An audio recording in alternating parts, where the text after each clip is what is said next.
Olá, prezados, graça e paz do Senhor Jesus. Nesta oportunidade, nós estaremos falando do princípio da previsão. Eu espero que vocês estejam lendo, estejam analisando e fazendo aquilo que o aluno tem que fazer: ler, aprender e praticar. Bem, vamos compreender algumas verdades básicas deste princípio da previsão. Há uma grande diferença entre profecia e predição. Vamos lá. Nem todos os escritos que nós vemos na Bíblia, eles são de natureza preditiva. Deus, lá no passado, ele usou homens, muitas vezes, para trazer uma palavra, principalmente em tempo de apostasia, em tempo de crise, em tempo de escassez. Nós temos vários exemplos na Bíblia. Então, Deus usava o profeta para compartilhar ou falar a sua mensagem, tanto para as pessoas, ou seja, o povo, ou para um indivíduo. Então, vemos quando Elias aparece, vamos tomar um exemplo, o profeta Elias, ele traz uma palavra para o rei Acabe, para a rainha Jezabel, e também uma palavra para todo o povo. Então, aí um exemplo. Tem casos como o profeta Natã, que fala diretamente a Davi, quando Davi ele comete aquele pecado, tanto de adultério como de assassinato. Também outro exemplo de profeta, e usamos também o próprio rei Davi, é quando Davi faz o censo do povo. Deus disse que não fizesse, Davi faz o censo e aparece o profeta Gade com uma palavra de Deus especificamente para Davi.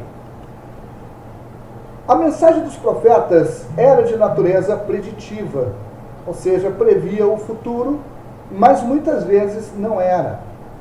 O profeta ele era simplesmente o porta-voz de Deus naquele momento no tempo. Nós precisamos entender isso. Porta-voz de Deus.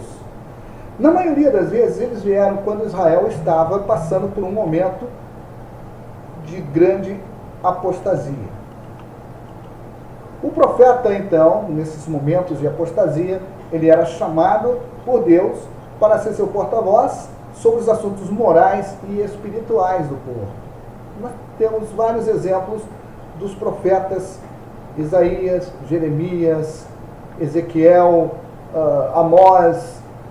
A maioria dos profetas, eles tinham esta característica. Alguns dos profetas aparentemente falaram e suas palavras não foram registradas na Bíblia.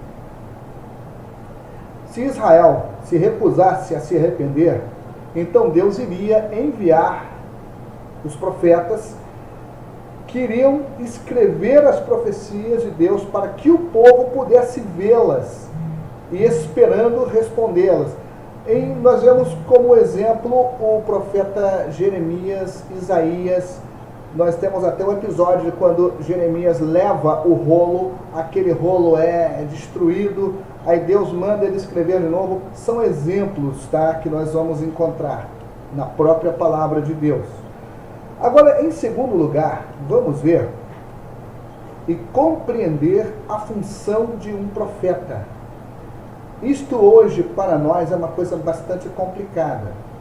Mas vamos procurar aqui, de uma maneira até resumida, vamos procurar entender. Primeiro, há uma confusão entre o uso, ou sobre o uso das palavras profeta de ofício, dom de profeta e função de profeta. O profeta de ofício, ele não é mais necessário. Mas, pastor, e os profetas que estão aí? Calma, vamos lá. A igreja, ela hoje tem a palavra de Deus concluída. Então, tudo que é necessário já foi dito. As coisas reveladas são para nós, as encobertas são para Deus. Tudo que foi escrito, hoje ele pode ser entendido. Não é em vão que nós estamos estudando a palavra de Deus. Não é em vão que nós estudamos teologia.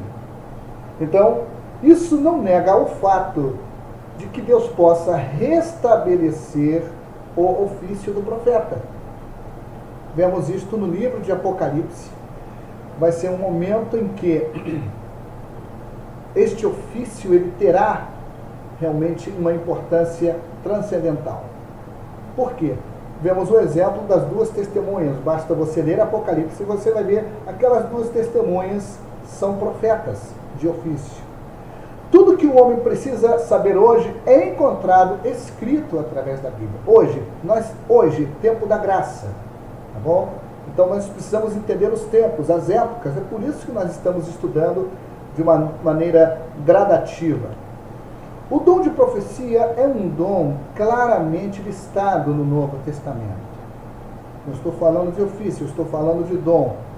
O propósito do dom de profecia, ele trata da proclamação da palavra de Deus, da edificação, da exortação, da consolação.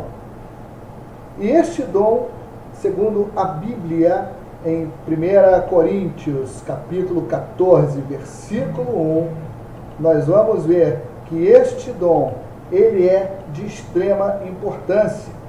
Caso você não tenha lido, vamos lá, vamos à palavra de Deus. Aqui, 1 Coríntios, capítulo 14, versículo 1, diz: segui o amor e procurai com zelo os dons espirituais, mas principalmente o de profetizar. Então aí nós podemos entender como Deus, ele trata, como Deus, ele dá importância a este dom tão precioso. O papel do profeta hoje é de longe mais importante neste tempo. E eu creio, quando a Bíblia diz que ele deu uns para apóstolos, profetas, evangelistas, pastores e mestres, aí você vê a importância do dom da profecia e do ministério do profeta, o que proclama, o que é porta-voz de Deus, o que traz a palavra de Deus. Muitas pessoas, elas atuam na função de profeta simplesmente porque estão proclamando as boas novas de Jesus Cristo. No entanto, por causa da confusão que vai junto com a palavra profeta, seria muito melhor se a pessoa não usasse o título. Eu abro aqui um parênteses para debater rapidamente com vocês sobre isso. Existem profetas que se autoproclamam profetas. Mas os profetas de Deus, eles não precisam sequer, como qualquer outro ministro da palavra de Deus, ele não precisa se autoproclamar. Pastores que se autoproclamam pastores, vejam os resultados desses ministérios. Apóstolos ou supostos apóstolos, vejam os resultados. Evangelistas, pastores, mestres. Então, o mais importante não é o título que um tenha, mas senão a função dele no corpo de Jesus. Uma pessoa que proclama a mensagem de Cristo não precisa confundir as pessoas que ouvem a mensagem com uma linguagem difícil e confusa. Aí está a coisa. Assim, a melhor definição deste princípio, ou seja, o princípio preditivo, é o princípio pelo qual Deus revela à humanidade através de um porta-voz particular seus planos, propósitos, julgamentos e palavra. Os aponta para a verdade de Deus e do Senhor Jesus Cristo, que, aliás, a característica do profeta é glorificar o nome do Senhor. O profeta no Antigo Testamento, nós vemos, ele teria, a profecia dele, ela tinha que ter 100% de precisão. se não houvesse 100% de precisão, aquele profeta seria considerado um falso profeta. Os falsos profetas eram apedrejados. Hoje, os falsos profetas ocupam os púlpitos, ocupam os espaços, ocupam as mentes, ocupam os corações, e nós estamos pensando que aquilo é de Deus, quando não é. Eu aprendi com um rabino um conceito muito interessante. Antigamente, os falsos profetas eles eram apedrejados. Hoje, eles podem ser simplesmente ignorados. Como mencionado antes, os profetas encontrados na Bíblia falaram em tempos de grande apostasia, e houve uma divisão que os estudiosos fazem, e é importante nós vermos isso. Então, vemos quando profetas falaram, uma vez ou outra, alguns dos quais eram futuristas, mas a maior parte foi encontrada para lidar com o dos profetas daquele tempo. Vamos dizer aqui 7 períodos de tempo profético. Vejamos, número 1. Neste período de tempo, o profeta só iria falar com o povo uma vez que relacionado com a sua própria condição espiritual ou falta dela. Esse período de tempo sempre foi correlacionado com o que estava acontecendo na época do profeta e as pessoas. Então, já citamos aqui alguns exemplos. Davi e Natã, Davi e Gade, tá? Você pode ver dos grandes profetas, digamos, de Samuel, até o último dos grandes profetas, que foi João Batista. Nesse período aí, acontecem várias coisas. Mas nesse período também há uma divisão. Falamos dos profetas posteriores, citamos alguns exemplos aqui, mas chega um período na história de Israel que vocês conhecem, quando vem o cativeiro na Babilônia. Então, nesse período de 70 anos, acontece uma coisa muito interessante. Esse período de tempo particular lida com os 70 anos. Os profetas, sob a liderança de Deus, asseguravam ao povo que este período de cativeiro na Babilônia, ele duraria 70 anos. E seria muito interessante vocês procurarem a referência bíblica em em Jeremias. Bem, queridos, continuando aqui, vamos então para o profeta Jeremias, no capítulo 25. Jeremias, capítulo 25, versículo 11. Vejamos. E toda esta terra virá a ser um deserto e um espanto, e estas nações servirão ao rei de Babilônia 70 anos. Isto aqui é uma predição. Isto ainda não havia acontecido. Deus então fala através do profeta Jeremias sobre isto. Então vejamos aqui. Isto aconteceu literalmente. E mais adiante, o profeta Daniel, quando ele está recebendo as revelações, ele entende, ele vê os escritos de Jeremias e ele entende que o período do cativeiro seria de 70 anos. Ou seja, Daniel já estava entendendo que isto já tinha se cumprido e que aquilo terminaria em breve. Por isso que ele recebe aquelas revelações em seu livro. Vejamos agora outra fase que é a primeira vinda do Messias. A partir de Gênesis capítulo 3, versículo 15, que é um versículo que qualquer teólogo tem que conhecer de cor, tá bom? Eu não vou nem citar aqui porque eu sei que vocês conhecem de cor. A primeira passagem profética aí é dada sobre a vinda do Messias. No entanto, a maior expressão profética da profecia da vinda do Messias, ela é encontrada em Isaías 53, que é uma passagem que qualquer crente deveria conhecer profundamente, quanto mais um estudante da palavra de Deus. Os judeus não entenderam a ideia do Messias sofredor, do Messias ferido pelas nossas transgressões. Eles pensavam que o Messias ele seria ferido pelos seus próprios delitos e não as transgressões do mundo. Ou seja, eles não tinham a revelação e não tiveram a revelação sobre Jesus Cristo. Outro período importante é a dispersão mundial dos judeus. A Bíblia não fala apenas da revelação e cativeiros, ela também fala da ampla dispersão mundial dos judeus. Deus informa aos judeus que ele vai trazê-los de volta entre as nações do mundo. Vamos ler aqui em Amós, no capítulo 9, versículo 9. Vejamos aqui.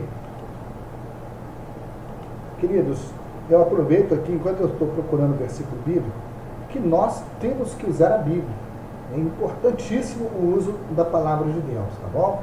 Diz aqui, porque eis que darei ordem e sacudirei a casa de Israel entre todas as nações, assim como se sacode grão no crivo, sem que caia na terra um só grão. Temos também a passagem de Ezequiel, capítulo 36, versículos 24 e 25.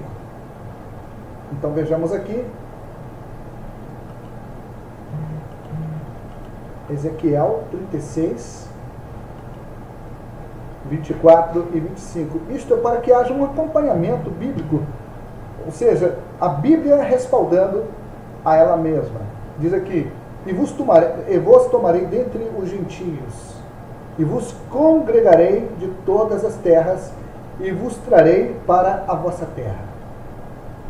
Então aspergirei água pura sobre vós, e ficareis purificados de todas as vossas imundícias, e de todos os vossos ídolos vos purificarei. Então aqui nós encontramos esta parte que é a dispersão mundial dos judeus. Vem também, dentro desta divisão, dessas 7 divisões, a número 6 é o tempo da angústia de Jacó. Isto é outra expressão profética que todos vós já deveriam conhecer.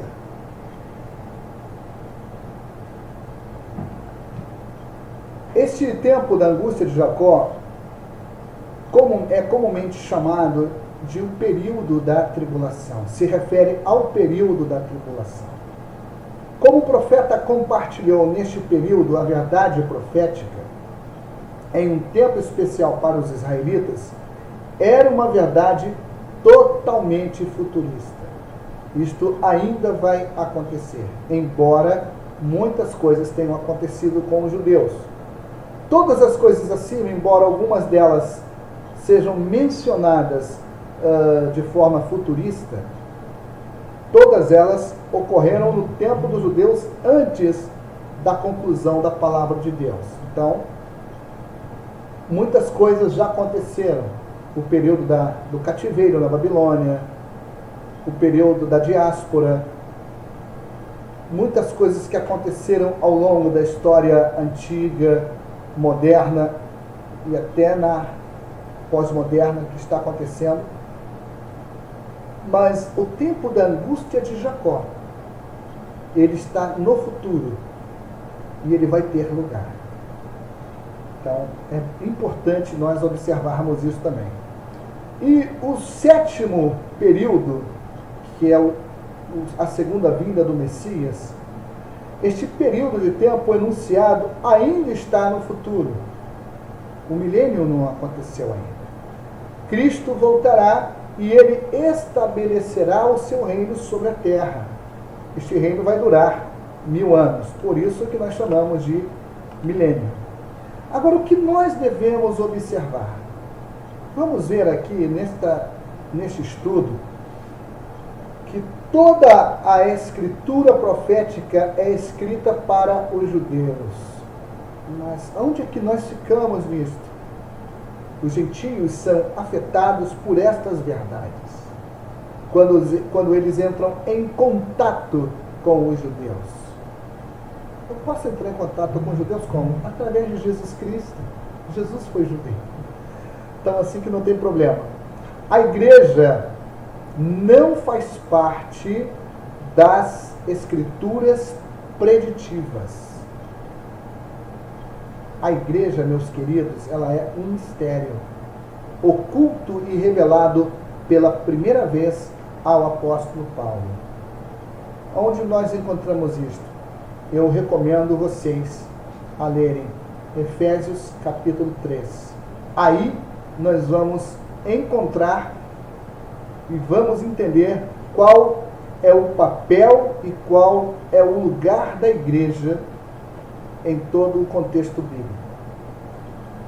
Porque na Bíblia, se você for ver na Bíblia, no Antigo Testamento, não há profecias sobre a igreja no Antigo Testamento. Isto é um mistério, realmente. Paulo chama de mistério. Hermeneuticamente, o princípio preditivo tem vários pontos que devem ser seguidos para que possam se tornar importantes no processo interpretativo, especialmente se eles vão ser aplicáveis à escritura preditiva. Vejamos aqui um primeiro ponto que é muito importante. É importante olhar para a aplicação dos testes preditivos ou as razões pelas quais as previsões são previsões. Vejamos. Letra A, o distanciamento do tempo. A escrita de toda a profecia futurista deve estar tão distante no futuro que o profeta que predisse o evento não poderia cumprir a própria profecia. A maioria das profecias preditivas foram dadas, aquele profeta falou, e séculos depois aquilo aconteceu. O Vale dos Ossos Secos é um exemplo. As profecias de Daniel são um exemplo. Daniel não viveu para contemplar aquilo que ele profetizou. Então, este distanciamento do tempo, ele tem uma importância. Vejamos a seguinte coisa, que é a minúcia de detalhes. A escrita da informação profética não pode conter qualquer tipo de adivinhação. Usem de discernimento e observem isto. Em outras palavras, a profecia será cumprida exatamente como o profeta colocou a profecia. Quando Cristo foi crucificado, 25 profecias se cumpriram em detalhes precisos. Nós não temos tempo para falar de todas essas profecias. Outra coisa é a novidade da combinação. Em outras palavras, a profecia foi sempre algo peculiar e estranho. Os eventos da profecia nunca tinham acontecido dessa maneira antes. É outro detalhe. Na letra D, vamos encontrar o mistério da previsão. Bem, continuando, falando do mistério da previsão.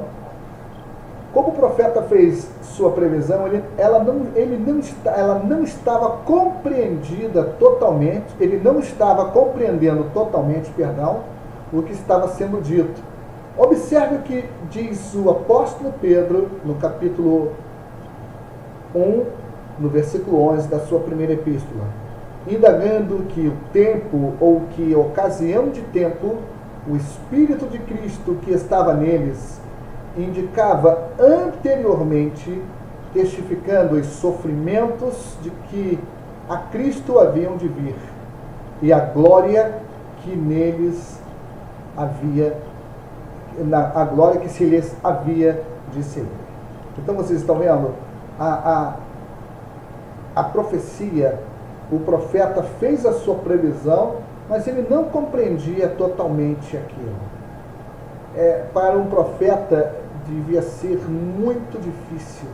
Ele deveria, creio, que estar realmente muito numa comunhão profunda com Deus, porque muitas coisas que eram ditas àquele profeta eram coisas que ele estava vendo lá na frente. Por isso que vamos ver os profetas falando uma linguagem um tanto difícil, porque, na verdade, imagina um profeta vendo tanques de guerra, bombas nucleares, armas de alto alcance. Eles não tinham esta compreensão. Então, eles estavam vendo o futuro. Então, nós precisamos entender isso. Outra coisa, letra E, clareza da previsão. Mesmo que o profeta pudesse compreender alguns dos detalhes, ele não conseguia entender como, quando e porquê. No entanto, a história sempre cumpre a profecia exatamente como Deus a expressou através do profeta. Número 2, agora, em segundo lugar, é importante entender as regras para a interpretação da profecia. Vejamos a primeira coisa, letra A. Deixe o profeta dar sua própria interpretação. Na maioria dos casos, o profeta normalmente dará a sua própria interpretação da passagem profética se o estudante da Bíblia for paciente, ou seja, se vocês forem pacientes e estudarem o resto dos escritos do profeta. Por exemplo, temos aqui as passagens de Ezequiel 37, de 1 a 14, e Jeremias 18, de 1 a 10. Fica para vocês lerem aí. Letra B. Os fatos da história podem dar a interpretação. As passagens proféticas das Escrituras às vezes são respondidas através do processo da história. Temos o exemplo dos sonhos de José. É de vital importância que o estudante da palavra de Deus conheça completamente a palavra, ao tentar encontrar as chaves interpretativas para as passagens proféticas. Isto é de vital importância. Não é à toa que está escrito: bem-aventurados os que leem, os que ouvem e os que guardam as palavras desta profecia. Deus sempre usa a sua palavra para revelar a verdade ao homem que busca. Assim torna-se vitalmente importante que quem estuda a Bíblia use toda a Bíblia em seu contexto histórico para interpretar. A letra C, a inspiração pode dar a interpretação.